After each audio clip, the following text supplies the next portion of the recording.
Hello everyone, my name is Lino Fera, the host of Cribwolf Talks.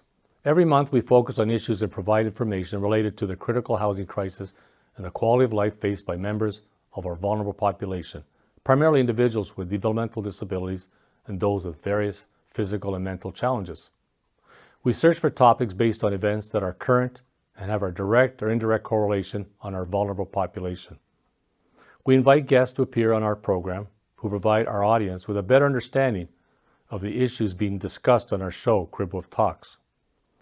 The lack of supportive housing remains one of the most serious issues faced by many families, especially those families caring for their loved ones who need constant care and guidance. In one of our early podcasts, I had the pleasure of chatting with Mr. David Petkau, Director of Community Engagement at Christian Horizons. In that earlier podcast episode, we discussed the Christian Horizons organization and their changing culture that is based on their belief that people who experience disabilities belong to communities in which their God-given gifts are valued and respected. The change in strategic direction appears to be focused in allowing the people they service to have a choice and a voice on what services and which community they wish to live in. Our program ended with us wishing much success to Christian Horizons with their multi-unit residential project they were planning to initiate. We acknowledged that this new and exciting housing project would address the critical housing shortage, the changing environment, and the need for more inclusive residential living arrangements with the necessary support systems. A tall order, but a very welcome one. Without further ado, I am very pleased to introduce my good friend, David Petkau. David, thank you for coming to the show today. It's great to see you here today. It's been, a year since we last saw each other? You were on one of our first podcasts. It has been, and yes, I was. Time just flies. Yeah. We're going to talk about your new project, your multi-unit residential project in West Central Ontario. And however, I want to get into some other questions right now related to what I've read on your website, specifically your new strategic plan. It's called the Outcome-Based Community Plan, which has 4 outcomes, right? And the first one being people experience core values. And there are actually 4 core values to your first outcome from what I read. The first one being valuing people. So tell me about what's behind this core value, valuing people. Yeah, so our onward strategic plan is central to shaping who we are and what we're doing into the future for sure. And starting off with those core values like valuing people is fundamental for us, absolutely. And the valuing people comes from really, I think, the 55-year journey that we as an organization have been on and what we've witnessed in our society and in our communities of, unfortunately, a lot of people not being valued. And so what we're bringing to the table, to the future there, is how do we make sure that people experience that value? We as an organization with our Christian heritage and our Christian faith really believe that everyone's made in the image of God, and therefore that gives intrinsic value to people, meaning everybody has a place in the community, everybody has gifts and abilities and skills to bring to the community so that they can give to that community as well as receive from that community. So being valued is, one of those core building blocks for us as we move forward. We want everything based on those things. Great. And that's so important, right? Because it's like not judging a book by its cover, right? So individuals may have disabilities, varied abilities of one kind or another, and we tend to jump to conclusion and kind of look at these people as something different or whatever, but they have all gifts, they're talented, they all have the right to coexist and to be within society, accepted in the community, right? So it's great that people acknowledge that, and it's inherent in your first core value. The second one is fostering belonging. So that's like an interesting one, fostering belonging. I think I know what that means, but what can you tell us about that? Yeah, 2 really key words there, fostering and belonging. So the fostering piece is really cultivating and creating the space and creating the opportunity for the belonging to grow and for communities to grow. And the belonging piece is, I think, an evolution from inclusion, right? It's that next step where we like to say, inclusion is we've made a space for you, and belonging is we miss you when you're not here. And I think that's a really key principle to that core value for us of fostering, doing things that foster belonging for people, where it's not just space has been made, but they're an intrinsic part of the community that, yeah, you're missed if you're not here. So I think that's the heart of that value for us. Well, give me an example. How do you make that happen, though? Like, I mean, I understand it, when you explain it to us, but how do you make somebody, belong in the community or foster this kind of... I'm not sure you make them, Yeah. but I think you create the opportunity for meaningful relationships to grow. And I think these things are built on people really knowing people, people understanding what gifts and abilities they bring to a relationship. And that relationship could be everything from being a part of the community, a community group, to a very personal friendship relationship. I think it's when people know who you are, know your abilities and skills and gifts, as well as your challenges and the things that are hurdles in your life. I think those are the things that really help us to really understand belonging. I know for me, I belong in places, or I enjoy being places where people know me and know who I am and what I bring to the table, and sometimes what I receive from the community because of my own shortfalls or challenges in life. So I think it's really about relationships, and it's really about respecting everyone's equality in that. So your third one in your strategic plan is servicing others as part of this first outcome. Servicing others in what way? Yeah, serving others is critical because it's really about the fact that sometimes we have to commit to doing things for and with other people to serve them. So it's about posturing ourselves as an organization so that others can receive from the gifts and abilities of us as an organization, or the community partners that we have, or the people in our community that can help that out. So I think that's really about really a servant attitude, knowing that sometimes you're walking alongside people and sometimes you're simply providing and offering services to them. So again, a core value of that we want people to know that when they need something from us, that we're going to have that posture of service. Okay, so you also talk about the fourth one is respecting gifts. What can you tell us about that part? Everybody has gifts.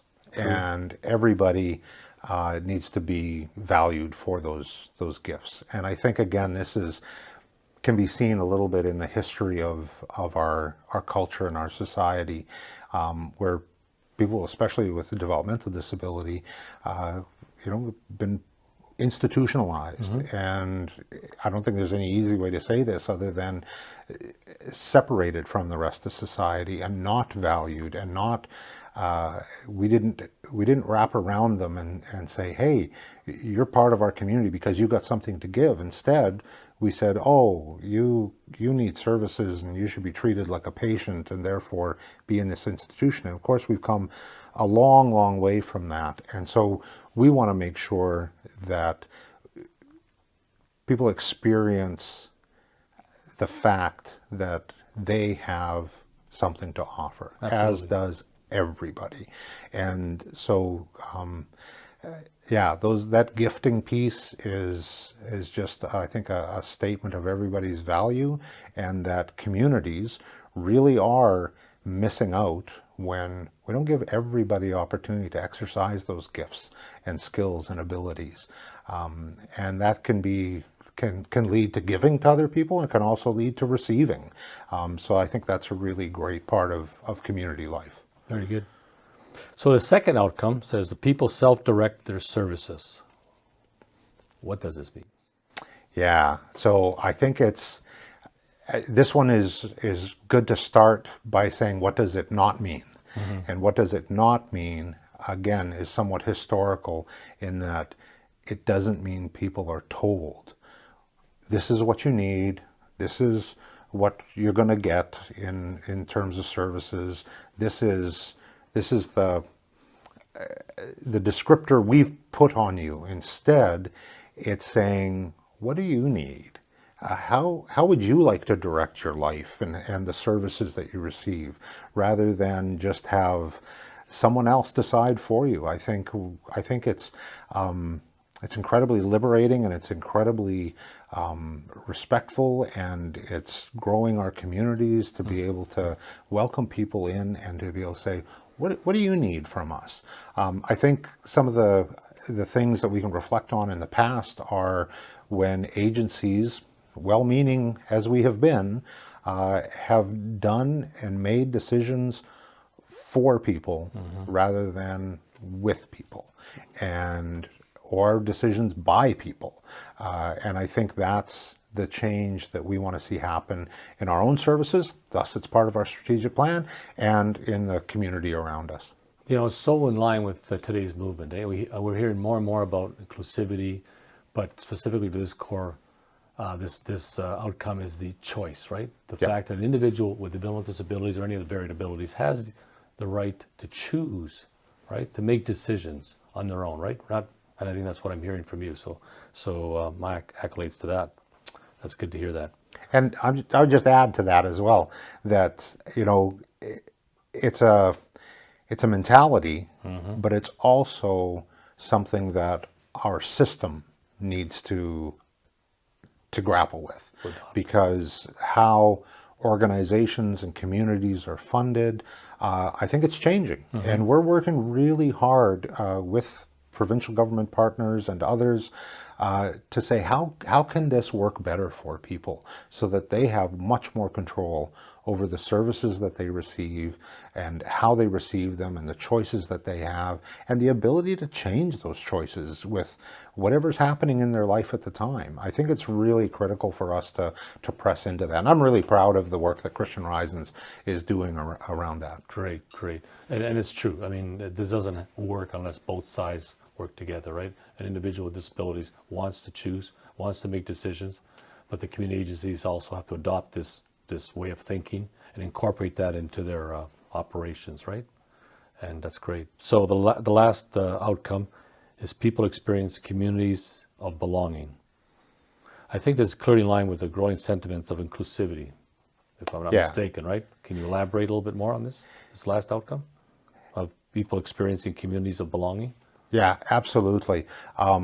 Again, easy to kind of reflect on the past when that wasn't happening in people's lives and in the services that surrounded people. They didn't experience that belonging because they were a service recipient. They were a spectator in their own world, if you would be. But that idea of moving from inclusion to belonging is kind of like inclusion saying, we've made space for you, but belonging takes it a little bit further and says, we miss you when you're not here.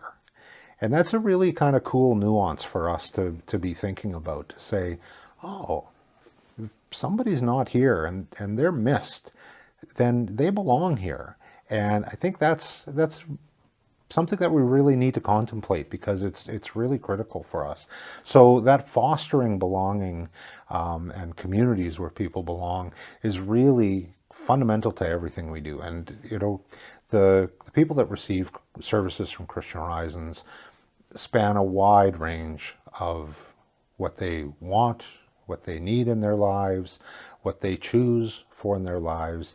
And so some of the work that we're doing is really trying to open up that, let's say, menu of services that people can choose from, so that they can figure out, where do I belong in this community? And I think another element of that is again, I'll say that evolution that we've experienced as an organization is changing from doing for people to doing with people, and also understanding that we as an organization not only we shouldn't be everything to everybody. So the idea that we need to play a role in someone's life, but we don't need to do everything. We've got to help people access things from the community and be a part of the community. And I think that's the neat thing about, I know we'll talk a little bit about some of the multi-unit stuff, but I think that's a really cool feature moving that forward as well. Thank you for those comments on the outcome belonging. I'm really endeared to that topic because I look at a family, with caring for an individual with developmental disabilities or even varied abilities, waiting to transition into independent living arrangement with supports. You want to be certain that they're going to be in a community that they grew up in, that they're accustomed to, that they're familiar with, right? So that, to me, is a very important outcome. I'm so glad that you incorporated that in your strategic plan. So let's move now to your very exciting multi-residential construction project, sir. That's started, that you told us about a year ago. Can you tell us if you're on target, David? Of course we're not on target. It's a challenging environment. I won't kid you. The project, we're super excited about it. We've got so much to celebrate in terms of the design and the partners that are on board. But it's really at some critical stages, there's no doubt. But the vision stays the same. And that vision is to create that place of belonging and that place of inclusion. And so yeah, we've got our challenges ahead of us. We're not there yet. We don't have a shovel in the ground, but we're working really hard to try and figure things out. Great. Do you feel, are there any major stumbling blocks that you can tell us about that you've encouraged since you initiated this project a year ago? Yeah, well, the pandemic has been a real challenge, there's no doubt. And I think we've all seen it in terms of interest rates and labor issues and price escalation. So we're at a stage right now where we're figuring out what the cost of the project will actually be. And our commitment is to affordability. We really want to make sure that a person that lives on ODSP can afford a home, and that is priority number one for us. So we're working through those issues, and that means a lot of discussions with partners, whether they be government partners, donors. So we've got some things that we've got a journey down yet, but I would say the economic impacts right now and the economic realities are really the biggest thing. And I know that that's true of so many other people that are pressing into this space and trying to figure out housing affordability for people. Well, I can imagine that COVID was a deterrent for many individuals starting the projects during that period, so I'm not surprised to hear that one. I was just recently, David, I attended a mayoral candidate debate, with three people, running for mayor. The reason I went there was the topic of choice was affordable housing, so it falls right into our discussion. They danced around a lot of the topics, but there's some good ideas, and then some that probably would not come to fruition for various reasons. But what I did learn was some things about inclusionary and exclusionary zoning. So zoning is a big thing, and I would have thought that would have been. Was that an issue with your project that you're doing, your new project? Not so much with that one. There were some technical zoning things around parking and that, but no, because our goal here is homes homes for people, no matter who you are. And certainly we as an organization wanted to make sure that that included people that experience a developmental disability. So that's very different than going into a community and saying, you know, I want to create a group home or a institution, which is not what we're talking about at all here. So really the zoning issue didn't impact us that way at all, because the end goal for us here is that people supply their own homes with their own income. And because we know some people are living off ODSP and have very limited income, that's why we want to be really committed to deep affordability in this project and in another project that we have up in Northern Ontario. True, but just to remind our audience is that when you first introduced to us this new project, it was a 20-unit multi-unit residential building, correct?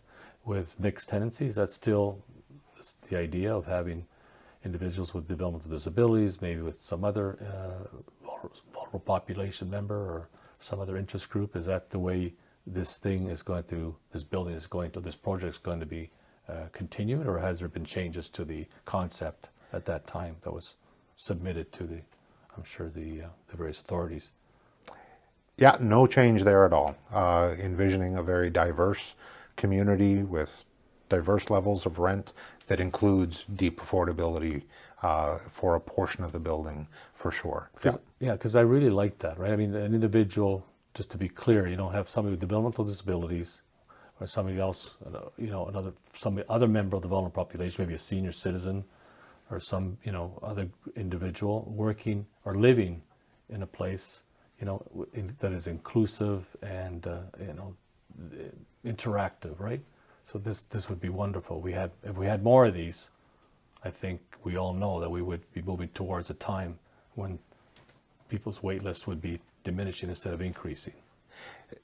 It's critical to the model for the diversity of the model, but because of the economic challenges, it's now also really critical to the financial model. Absolutely. Because you really need market or close to market rents to help make that affordability happen. And that's really the challenge with increased interest rates, with decreased government funding.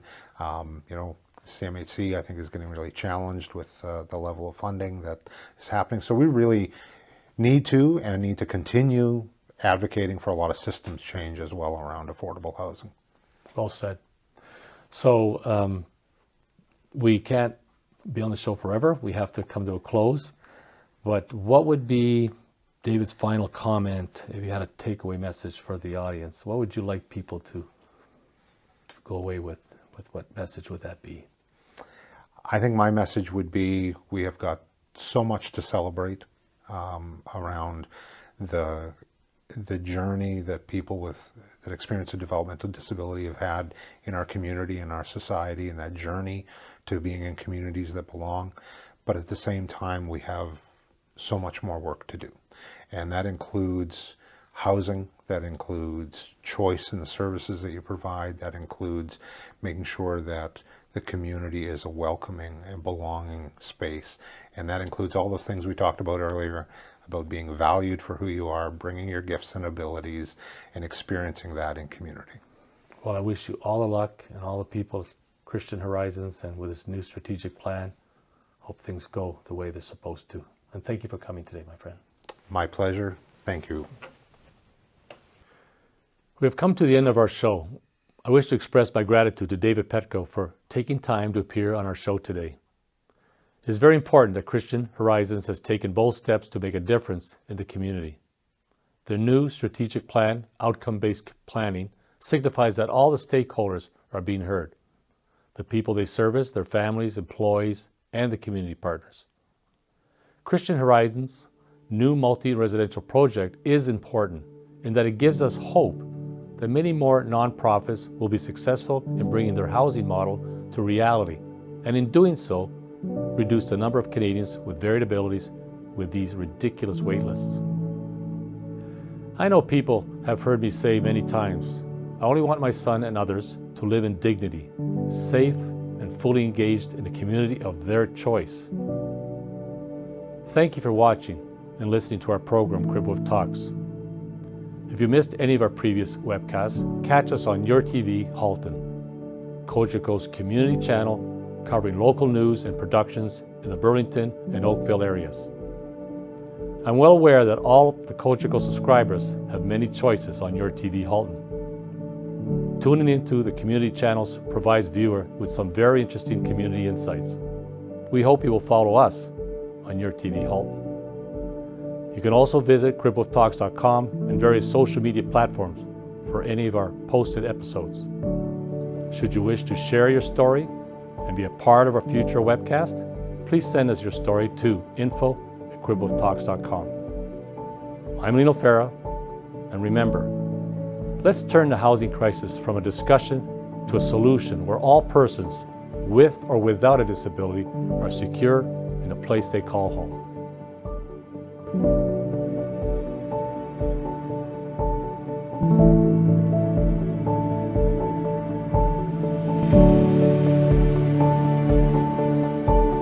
Thank you.